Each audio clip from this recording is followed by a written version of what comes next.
പ്രിയപ്പെട്ട പ്രേക്ഷകരെ, കാസർഗോഡ് ബേക്കൽ ഫെസ്റ്റിന്റെ റാപ്പർ വേടന്റെ സംഗീത പരിപാടിക്കിടെ തിക്കിലും തിരക്കിലും പെട്ട നിരവധി പേർക്ക് പരിക്ക്. അപകട സ്ഥലം ചിത്രീകരിക്കുന്നതിനിടെ ന്യൂസ് മലയാളം ക്യാമറാമാനെതിരെയും കയ്യേറ്റ ശ്രമം. ചിത്രീകരണം തടഞ്ഞ് ബീച്ച് ജീവനക്കാർ. സരീഷ് PK തത്സമയം നമുക്കൊപ്പം ചേർന്നുണ്ട് സ്ഥലത്ത് നിന്നും. സരീഷ്, ഇതിപ്പോ എന്താണ് ഇവരെ പ്രകോപിപ്പിക്കുന്ന കാര്യം? എന്താണ് പറയട്ടെ? നിങ്ങൾ എന്തിനാ ഇങ്ങനെ കിടന്ന ആവശ്യം കാണിക്കുന്നത്? ഞാൻ പറയട്ടെ, നിങ്ങൾ ഈ ചാനലിൽ കാണിക്കുന്ന ആവശ്യം ഇവിടെ കാണിക്കാതെ ഞാൻ പറയട്ടെ. നിങ്ങൾ ഈ കോമ്പൗണ്ടിൽ വന്നു, ഇദ്ദേഹം അത് ചോദിച്ചു, നിങ്ങൾക്ക് മര്യാദയ്ക്ക് ഒരു മറുപടി എങ്കിലും പറഞ്ഞൂടെ? കൃത്യമായി മറുപടി പറഞ്ഞു. നിങ്ങൾ എന്താ ചെയ്തേ? എന്തിനാ നമ്മളെ തടസ്സപ്പെടുത്തിയെന്ന് പറ. നിങ്ങൾ എന്തിനാ ഞങ്ങളെ തടസ്സപ്പെടുത്തുന്നത്? എന്തിനാ വീഡിയോ ചിത്രീകരണം എന്തിനാ തടസ്സപ്പെടുത്തിയത്? ഞങ്ങൾ അല്ലല്ല, ഒരു ക്യാമറ തുടരുത്, കൈ തുടരുത്, കൈ തുടരുത്. നിങ്ങൾക്ക് ഒരു മറുപടി ഉണ്ടോ? നിങ്ങൾ എന്തിനാ ഞങ്ങളുടെ ചിത്രീകരണം തടസ്സപ്പെടുത്തിയത്? ഷൂട്ട് ചെയ്യുന്ന എന്തിനാ തടസ്സപ്പെടുത്തുന്നത്? ആരോട് ചോദിക്കാൻ? ചേട്ടൻ ഫുൾ ഫിറ്റാ, ചേട്ടൻ മദ്യപിച്ചോണ്ടിരിക്കല്ലേ? നല്ല സ്മെല്ലുണ്ട്. ചേട്ടൻ നല്ല ഫിറ്റ് അല്ലേ? നാറിയിട്ട് നിൽക്കാൻ പറ്റുന്നില്ല. നിങ്ങളാണോ സെക്യൂരിറ്റി? അടിച്ച് പിമ്പരി ആയിരുന്നല്ലേ കിടന്നിട്ട് അല്ലേ? ആയിരുന്നില്ലേ? നല്ല ഫിറ്റ് അല്ലേ? വെറുതെ ഞങ്ങളുടെ മേത്ത് കയറിയിട്ട് കാര്യമില്ല. ഇന്നലെ കാണിക്കണമായിരുന്നു ഈ ആവേശം മുഴുവൻ. അതെ, ഇന്നലെ ഒന്നും കണ്ടില്ലല്ലോ.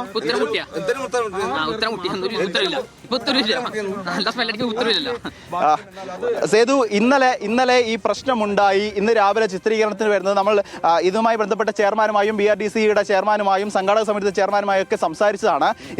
ഇന്ന് രാവിലെ ഇവിടെ എത്തി ഇത് ചിത്രീകരിക്കുന്നതിനിടയിൽ ഇവരുടെ ജീവനക്കാരുടെയോ അല്ലെങ്കിൽ മറ്റാരുടെയോ തന്നെ വിഷ്വൽ നമ്മൾ എടുത്തിരുന്നില്ല. നമ്മൾ നേരെ ഇവിടേക്ക് എത്തി. ഇവിടെ ഈ മുന്നിൽ ആരും തന്നെ ഉണ്ടായിരുന്നില്ല. ഇവർ പറയുന്നത് ഇവർ സെക്യൂരിറ്റി ജീവനക്കാരാണ് എന്നുള്ളതാണ്. പക്ഷേ ഒരു തരത്തിലും അവിടെ ഒരു പരിശോധനയോ നമ്മളോട് ആരെങ്കിലും ചോദിക്കുകയോ ചെയ്തിരുന്നില്ല. ആരും ഉണ്ടായിരുന്നില്ല എന്നുള്ളതാണ് യാഥാർത്ഥ്യം. നമ്മൾ ഈ സ്ഥലത്തേക്ക് പ്രവേശിക്കുന്നു, ഇവിടേക്ക് എത്തുന്നു. ഒരാളുടെ പോലും വീഡിയോ നമ്മൾ ചിത്രീകരിച്ചതല്ല. നേരെ ഈ സ്റ്റേജിലേക്ക് എത്തുന്നു, സ്റ്റേജിൽ ചിത്രീകരിക്കുന്നു. എൻ്റെ ലൈവ് ഫ്രെയിം നമ്മൾ ആ ദൃശ്യങ്ങളിൽ കണ്ടതാണ്. സേതു ചോദിക്കുന്നതിന് തൊട്ട് മുൻപ് എൻ്റെ ലൈവ് ഫ്രെയിം വയ്ക്കുന്നു. അതിനിടയിലേക്കാണ് ഈ രണ്ട് ജീവനക്കാർ, ഒരാൾക്ക് സെക്യൂരിറ്റി ബാഡ്ജ് ഉണ്ട്, മറ്റൊരാൾക്ക് സെക്യൂരിറ്റി ബാഡ്ജോ അല്ലെങ്കിൽ മറ്റെന്തെങ്കിലും ഒന്നും തന്നെ ഇല്ല. അദ്ദേഹം അവകാശപ്പെടുന്നത് അദ്ദേഹം ഇവിടുത്തെ സെക്യൂരിറ്റി ജീവനക്കാരനാണ് എന്നുള്ളതാണ്.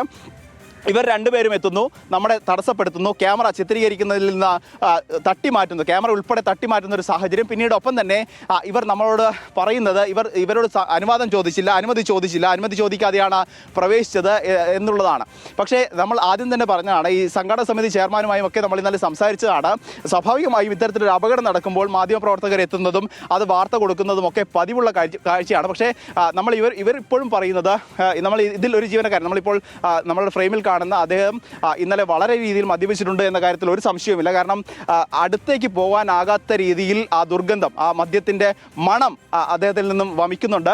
അത്തരത്തിൽ ഇന്നലെ രാത്രി ഈ കൃത്യമായി സുരക്ഷ ഒരുക്കേണ്ട, ഇവർ പറയുന്നതിനനുസരിച്ച് സെക്യൂരിറ്റി ജീവനക്കാരനാണെങ്കിൽ സുരക്ഷ ഒരുക്കേണ്ട ഇവർ തന്നെയാണ് ഇന്നലെ ഒരുപക്ഷെ ഈ മദ്യലഹരിയിൽ നിന്നത്. ഒരുപക്ഷെ അതുകൊണ്ട് തന്നെയാകാം ഇത്തരത്തിലുള്ള അപകടം സംഭവിച്ചതും എന്ന കാര്യത്തിൽ സംശയമില്ല.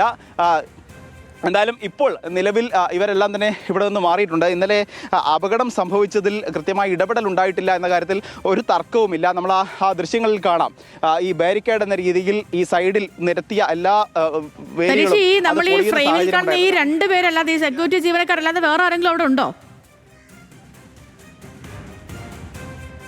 നിലവിൽ ആരും ഇങ്ങോട്ടേക്ക് എത്തിയിട്ടില്ല. ഇവർ പറയുന്നത് ഈ ഇന്നലെ രാത്രി ഏറെ വൈകിയാണ് എല്ലാവരും പോയത്. പോലീസോ അല്ലെങ്കിൽ മറ്റു ആരോ ഉദ്യോഗസ്ഥരോ ഒന്നും തന്നെ ഇവിടെയില്ല. ജീവനക്കാരോ അല്ലെങ്കിൽ ഇതുമായി ബന്ധപ്പെട്ട സംഘാടക സമിതിയുടെ ആരും തന്നെ ഇവിടെയില്ല. ഇവർ രണ്ടുപേർ മാത്രമാണ് ഇവിടെ ഉള്ളത്. നമ്മൾ അനുമതി തേടിയത് ഇന്നലെ രാത്രി നമ്മൾ BRDC ചെയർമാനുമായും അതോടൊപ്പം തന്നെ ഈ സംഘാടക സമിതി ചെയർമാനുമായും ഒക്കെ ഫോണിൽ സംസാരിച്ചതാണ്. ഏതെങ്കിലും തരത്തിൽ ഇവിടെ ചിത്രീകരണ വിലക്കോ അല്ലെങ്കിൽ മാധ്യമപ്രവർത്തകർക്ക് പ്രവേശനമില്ല എന്നൊന്നും തന്നെ അവർ പറഞ്ഞിരുന്നില്ല.